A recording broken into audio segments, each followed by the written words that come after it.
Hello, good morning. कसे आहात सगळे? आम्ही निघालो होतो फिरण्यासाठी अक्षरधामला आणि राणीची वाव.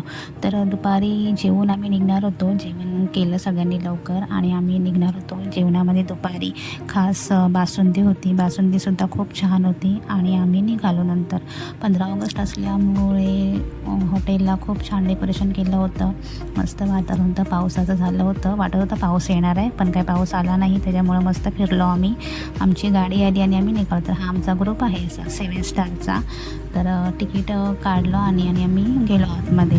तर खूप छान असं आहे राणीची वाव. वाव म्हणजे इकडे विहीर, विहिरीला वाव बोलतात. तर मस्त आहे आणि खूप वेगळ्या प्रकारची विहीर आहे ही. खूप छान आहे. त्याच्यावरचं कोरीव कामसुद्धा खूप पाहण्यासारखं आहे, बघण्यासारखं आहे. आणि फोटो काढण्यासाठी तर एकच नंबर ठिकाण आहे. सगळेजण फोटो काढत होते. मी सुद्धा इकडे अशी फिरत होते आणि मस्त वाटत होतं. आणि ही माहिती लिहिलेली आहे त्याच्यावरती.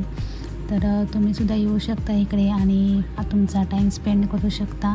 माकडंसुद्धा खूप होती तिथे आणि आम्ही जसे फोटो काढत होतो तसे ते सुद्धा खूप वेगवेगळे पोजेस देत होते. तर ते बघण्यामध्ये पण खूप मजा येत होती. आणि इथून फिरून झाल्यावरती आम्ही गेलो होतो अक्षरधामला.